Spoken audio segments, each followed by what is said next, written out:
Hey, this is Gary. This is Mike. And Daniel. We're not professionals. We're just three addicts sharing our experiences, strength, and hope regarding recovery.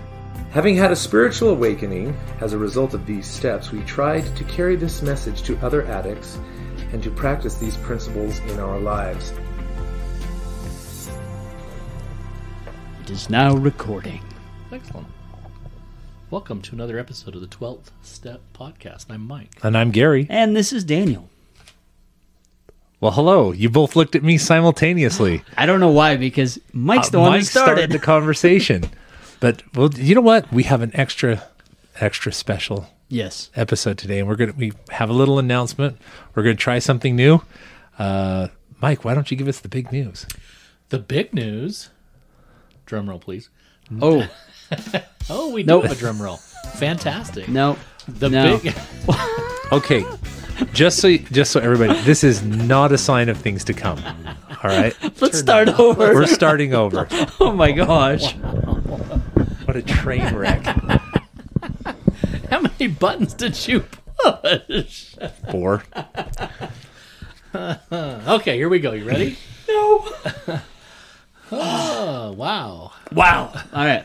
Welcome to another episode of the 12th Step Podcast. Try again. Welcome to another episode of the 12th Step Podcast. I'm Mike. And I'm Gary. And this is Daniel. Tonight, we have some great news. We do. We have Yes. some fantastic news. I'm pretty excited about that. I will share it. We are now on social media. Yes. You can find us and like us on Facebook. We have had enough of a positive response and interest in our podcast that we are going to try to broaden it and get it out there a little bit more. I think that's fantastic. I think that's Yeah. great. So walk us through what this all means, Daniel. I'm a little bit of a social No, media you're fine. geek. So, besides Facebook, we're also going to be on YouTube, so you'll be able to find, listen to our episodes out on YouTube. That'll be any future episodes, this one, and moving forward. We're slowly going to be adding the back catalog back in so that you can watch those as well for those people that really enjoy going to YouTube. That doesn't mean you're seeing our faces. You're just going to see a little beautiful clip art while listening to our wonderful I voices. was going to say this whole idea of watching an episode on YouTube sounds a little bit of a misleading thing. Yes. Because really all you're doing is listening. on Well, YouTube. I've seen many kids just stare at someone playing a video game on YouTube, so this is going to be a little bit more productive, I would hope. But as far as social media with being on Facebook, as soon as we post a new episode, it'll be pushed out to YouTube and to Facebook. You'll be able to click on the links there and be able to, at least on Facebook, go back and listen to our show that way. It also allows you, if you have a friend or family member or someone that's really struggling with this type of addiction, you can share that out to them so that they can listen and kind of get the word out a little bit better than saying, hey, you guys need to take a look at this, and then tell them, and then they possibly forget about it because, let's face it, sometimes we do. We're also hoping to be able to interact with our listeners a lot Yes. more. We'd love to hear your comments, suggestions, ideas, and feedback. Yeah, and that's the other thing, that it'll open up kind of building a community where we can get that feedback and interaction from the listeners. We do have several people that reach in via email, but we don't check that email as often as we would like. But this way we can definitely see those things and kind of get a little bit more interaction that way.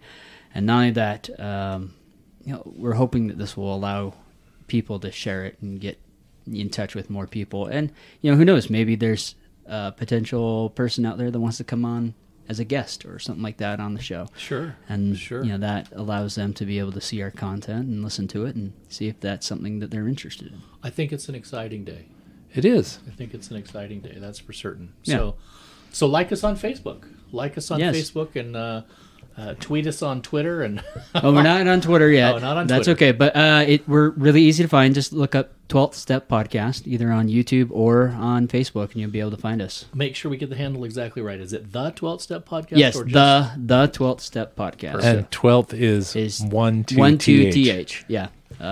12th spelled out was for some reason taken, so Interestingly Yeah. enough, I actually hopped on Facebook or maybe it was YouTube. I hopped on YouTube to see if I could find us, and there are lots of recovery podcasts There are. that are out That's there. good. And there are many that are listed as the 12th step. Of Yeah. course, most of those focus on the AA side of things. Yes. You find very few that actually deal with sexual addiction, and so I'm really excited about what this can mean for this community, for all of us. So Yeah, and the other thing, just to be wary of, for those of you that are just worried that your kids or something might stumble upon this, it is definitely marked as content that children cannot see. So if they're on YouTube Kids, this is definitely not something that's going to pop up. They can't search for it.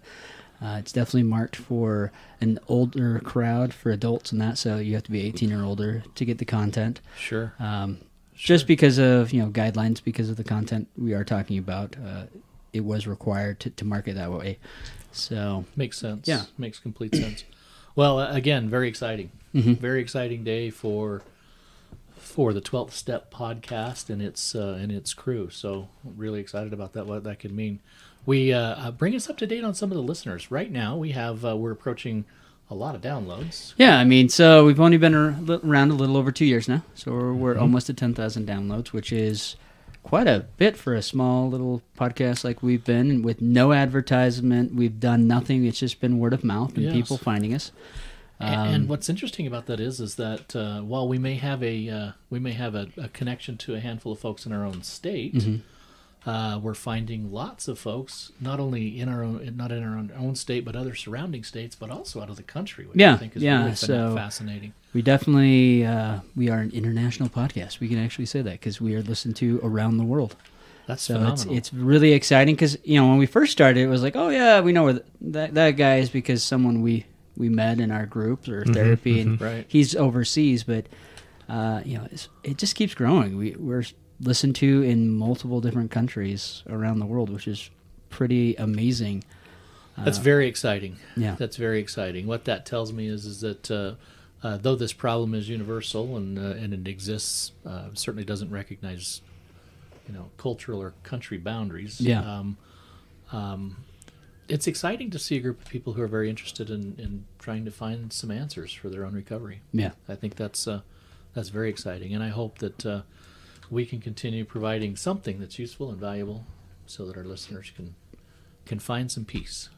Yeah, and the really cool thing about this as well is we are getting feedback from listeners, even though like I said, we haven't been checking it as often as we have. We've had quite a good amount of feedback. We've gotten some good response, which has triggered some of our topics on our show. So we definitely want to hear from listeners so they can get more input.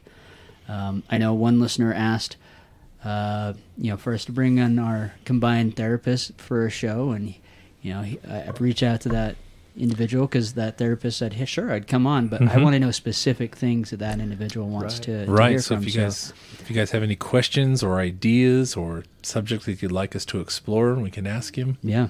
Yeah. And so there are plans to bring him on to talk about those things, and it's just kind of exciting to see. At this point, our show is listened to in every one of the 50 states here in the U.S. Nice. There's not a single state that it is not Wow. listening to us. Well, welcome, Pennsylvania. Yes. It's good to have you. So, when we started, it was kind of a little blip here and there. The state we live in, Right. definitely there's people here, but it's just been interesting to see each one of those states light up as we've been covered in there. And like I mentioned earlier, every province in Australia, we have listeners there. The majority of Canada, not all of it, but the majority of it, we definitely have listeners there, and it's just really cool to see that. That really is exciting. It's humbling. Yeah. It really is. Yeah. But the great thing is, that definitely shows that we are helping people around the world with this addiction and trying to find some sobriety and recovery in their lives. Yeah, that's what it's all about. Yeah. That's what the 12th step is really all about, is that very thing, is finding the addict who still suffers. So Yeah. exciting to start this new Adventure. adventure. Yeah, this is really exciting. So So in as much as this is going to be one of the very first episodes available on our YouTube channel, I figure maybe a reintroduction might be in order, and then maybe an explanation of our sign-offs. That would be great. I think that's fantastic. You want to start us off? Sure. So my name is Gary, and I am just about 5 weeks shy of 10 years. Wow. That's remarkable. It'll be the end of March. End of March. So at recording time, I'm just 5 weeks shy of 10 years of recovery. Still taking it a day at a time. Loving that. As far as my sign-off goes, it's do the next right thing. Right. And I think that we've actually had entire episodes dedicated to the idea of doing the next right thing. Yeah, I think so. But it has served me very, very well in some of the most difficult challenges. It has been very, very nice to reduce the situation I am to its very, very basic element and ask myself, what can I do right now? Mm-hmm. What is the next right thing to do? Sometimes that answer has been just breathe. Mm-hmm. I remember in my very, very early recovery, after I got out of the hospital after my attempt, that going to sleep, I would listen to the clock ticking. And I would. It was an old one of those wind-up ones. Right, you know what I'm talking about? Yep, Wind-up sure. ones with the that. bells on the top. Yep, tick, tick. tick, tick. And I remember just closing my eyes and listening to that and thinking, "There's one more second. There's one more second. There's one more second." And I just love, and it served me so well. Just do the next right thing, or asking myself, "What can I do right now? How can I be sober in this moment?" Right. And that served me well. So, since it's been so fundamental in my recovery from the very, very beginning, my sign off is do the next right thing. Next right thing. Yeah, it's amazing how that resonates with a lot of people. So right now I'm mentoring one of the Sage 1 groups that our therapist is putting together right now, and you just met with them last Wednesday. Yeah. And we have this text chat group going on, and so many people commented like, "Man, in the past they've always white knuckled it, they've struggled with this addiction." And like just hearing Gary say, "Do the next right thing," just broke it down to this simple component of like, that's all I need to do. It's just one right thing after another. And it's not this monolith that they have to tear down. It's just one small step at a time, which really kind of bleeds into the, one day at a time motto of SAA. And it's been inspiring to see some of these guys just like, wow, they're finally, it's clicking now. Where before it just kind of seemed like, oh man, I can't do this. I'm trying. And now it's just like, wow. Okay, I can do this. It's just one small. I can make it. It's small, one small, tiny bite at a time. Carry around Gary's little clock. Yeah. Same and, Do you know, it's kind of funny because when we first started, do you remember when we started the 12th step, the SAA group?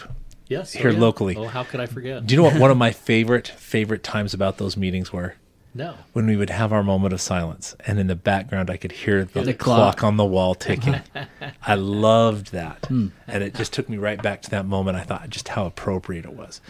And it's kind of funny, but when you create things like that in your life, okay, as your recovery, you start doing these things that kind of give you strength and build you up. Do you know now I find the sound of a ticking clock actually very soothing. Even encouraging. And there have been times when things have been rough, and I wear a watch that ticks, so that I can just rest my head on my hand and just listen to my watch, and sometimes that's all I need. Just that's fantastic. Next right thing. Well, I'll share a little bit about me. I'm Mike, and I have actually been in this process. I think I met with our common counselor for the first time in April of 2017. So I've been at this. I'm approaching 6 years, if my math serves me well. I'm approaching 6 years this year. I've had a few hiccups along the way. I'm actually in March. At the end of March, for me, will be 4 years of sobriety, which is a big deal. I remember my first month and thought that was virtually impossible. I can't even imagine that I would ever. And I remember the relapse right after that and thinking, this 30 days, wow, that was unbelievable. And then I remember my last most significant relapse was 19 months of clean time. And had traveled out of town feeling just incredibly cavalier about life. Like, this is just not that tough. I mean, look at me. I'm flying high. I'm at 19 months. This is a breeze. And made a couple of just poor decisions. The room I was staying in, I felt like I could scroll through the TV channels and variety things like that. And next thing you know, I found myself in places that I shouldn't be. I remember scrolling through a couple of TV channels and stumbled across something that was literally it just shocked me. It just stunned me. That it was, first of all, it was on television, and then secondly, it took me to other places, and it was an immediate relapse. But the great thing about that is where that took me from there, and the mindset that it put me in, and the place that it put me. I love our counselor's comment, that is, there's nothing lost. Nothing lost in a relapse. And that, if we, other than some clean time, but if we're willing to take the lessons learned out of something like that, that we can move forward even in bigger ways. So my sign-off, do the work necessary to find the peace that recovery can bring. And I have based that so many times on the fact that recovery is work. This is not a passive, don't get involved kind of a game. It is it's genuine work, and the other piece of it is that I believe that this disease is dynamic, meaning that what it is today isn't what it will be tomorrow, or a year from now, or 2 years from now, which means my recovery has to be just as dynamic. So the things that seem to work in year 1 may not necessarily be the same things that work in year 2, or at least maybe I need to double down on the intensity of those same things. But this is the minute I think that I'm okay, or that there's really nothing left to learn, or that there's really nothing to discuss with my counselor. I remember a couple of times when I went in to visit with him and had nothing to talk about, and thought, wow, I'm really missing the boat here. There's clearly something that I'm missing if I have nothing to talk about. And then just the whole entire process of learning, just the genuine process of learning. I don't think we ever stop learning about our disease or how to deal with the effects of our disease. It took me 50 plus years to get here. It's going to take me some serious amount of time to get back.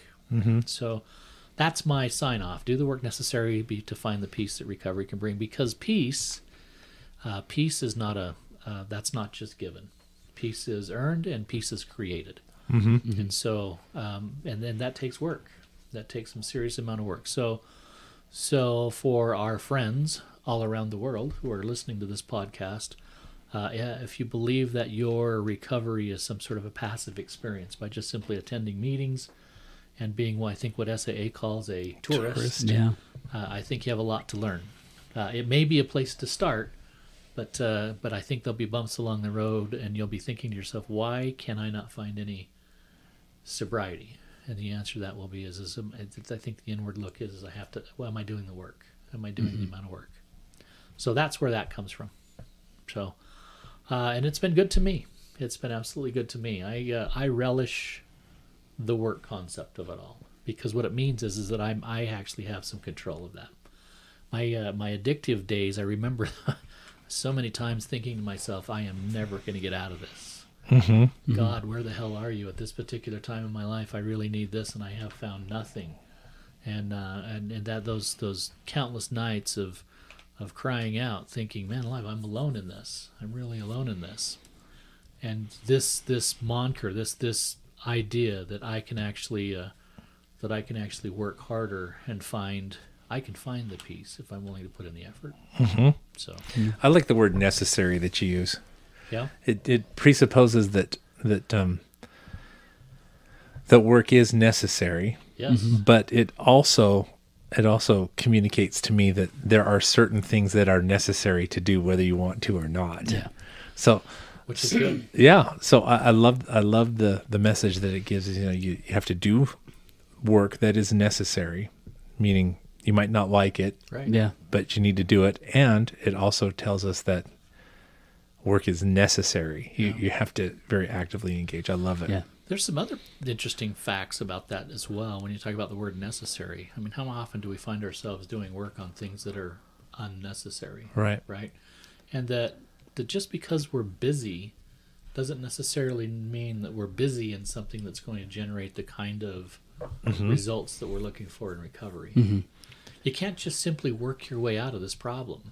Or what I mean by that is you can't just simply focus, well, how about if I just work 200 hours a week at work so that I'm so busy I never act out. And that's not the case. Because you'll still find a way. You still find a way. Still find a way. Some of my worst acting out times were in those 200 hours of work. Yeah. So I like it fits me. Yeah. It seems to fit well. So, and do you? All right. So to me, I am Daniel. So I started, I attempted recovery multiple times over my lifetime, but what I really signify as the start of that was August of 2019. So it's definitely over 3 years, but I have 2 years and almost 4 months of clean time at this point. And, I attribute that to, the 12 steps, the SAGE programs and everything like that, doing the work. And my sign off, find humility in your recovery really boils down to a moment I had in one of those groups where, our prospective therapist called me out. That I was being prideful. I was, not realizing that I was being that way, but I was there and you were a schmuck. Yeah, you were there. But I didn't see it that way. I didn't see it that way. But I do see it now, and I had to get off that high horse. I had to be knocked off that pedestal of pride so that I could be humble and finally start doing the work. Because I think a lot of us get in this mindset of I know better, or I can't tell you the number of times that I called Gary or even you, like I'm just frustrated, with our therapist. Like I can't believe he's doing this. It's driving me nuts, and both of you almost word for word canceled. Well, maybe he's seeing something you're not. Just listen. And I hated that answer. But, now every time I go in there, he'll propose something and I'll stop. And I'll think, okay, is he right? Is he seeing something that I'm not? Or do I just feel like this is not correct? And I'll sit there and take that moment and think through that. And then I'm like, okay, I don't think you're right. Or, okay, what are you seeing that I'm not? Because I clearly am not picking this up. Mm-hmm. And then we'll have a discussion regarding that. And then it generally comes to, like, you're right, I'm a schmuck. So now let's course correct. So that's where, that comes from, because without humility, you're just kind of stuck. I mean, this addiction really puts you in this prideful place where you think you know better than God, you know better than 10 feet tall, everyone else. Yeah. Yeah. So in the reality is you don't. So I have a question for you. All right. And I don't mean to put you on the spot. Sure. So if you need a minute to process Go and think for about it. Okay.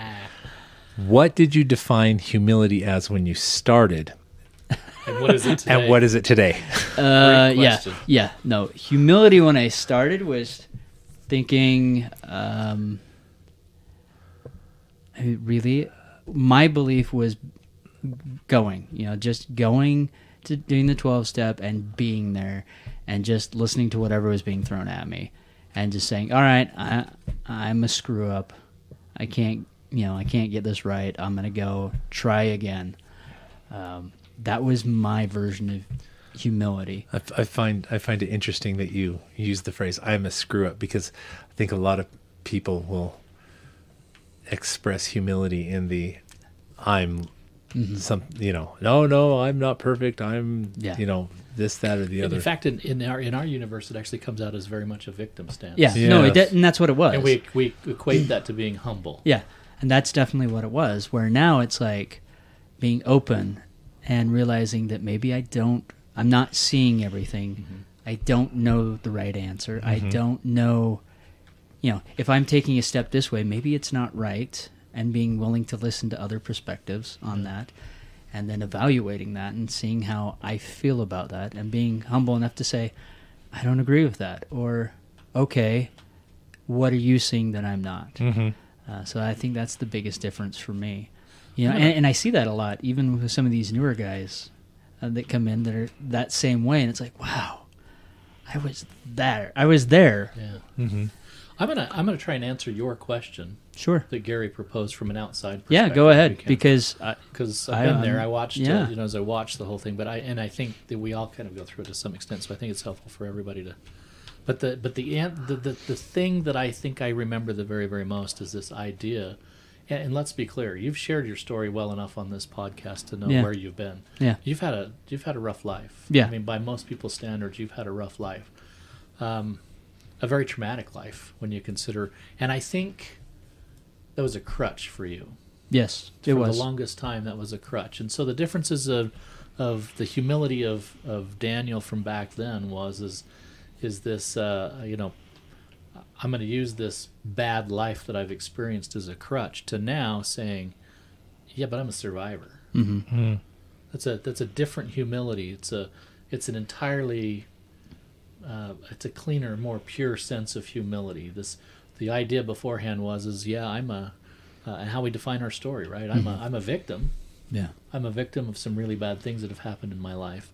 To now saying, yeah, but I'm a survivor of that victim, of those bad things that happened, and as a result of that, I can move forward. Yeah. No, I definitely that's used a lot of blaming Yeah, back then. yeah. Everything was someone else's fault. Now it's like, all right, I take accountability. Even if someone else, for example, my ex sent me a really nasty email, and instead of taking it like, oh my gosh, there it is, there she goes again, it was just like, wow, okay, I've caused enough pain that's still lingering, even Sure. though we've been, we haven't been together for 2.5 years now, and that pain's still lingering there. So that's Sure. why this response is there.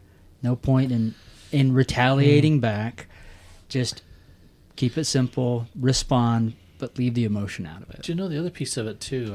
I'm reading a really fantastic book right now. It's called The Body Keeps the Score. Yep. Yep. And I've been Good book. knee deep in that for quite some time. But one of the interesting things that he talks about, as well as our own counselor and some of these others, is how it is that we need to provide space to allow that pain to occur. Yeah. And I think that's also part of the entire recovery process, is this realization that, look, the recognition that, I caused that pain, but more importantly, now I need to sit with you as that pain is expressed. And maybe that's exactly what's going on with your ex, even though it's in the form of an email. But at some point in time, it's not just a recognition of the fact that we did this to our significant people in our life, but more importantly, that's going to boil out once in a while. And it's okay. It's okay. I don't have to correct it. I was world famous for correcting my wife. She'd say these things that I didn't want to hear. Okay, well, no, wait, don't say those things because I didn't want to hear that. But she has a right to tell her own story and how it affected her, and she has a right to express for herself how bad it hurt. And my job then is to just simply sit and listen and be a part of that and give space for that. Yeah. No, I definitely wish I would have done that more. Sure. I know I always gave the answer of like, no, that's not right, or why do you feel that way? When I should have just said, I'm really sorry you feel that way. Tell me why.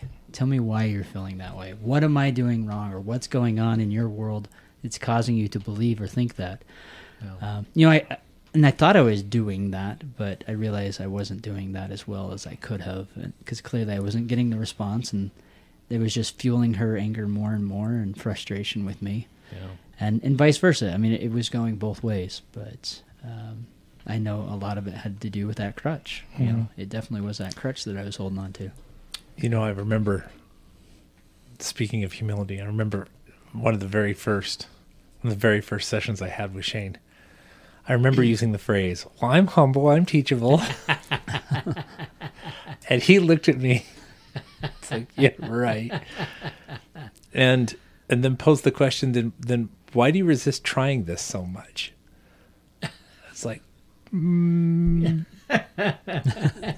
okay, I'll try. Suddenly I'm not so humble and teachable after all. Yeah. But something that I took away from it is that,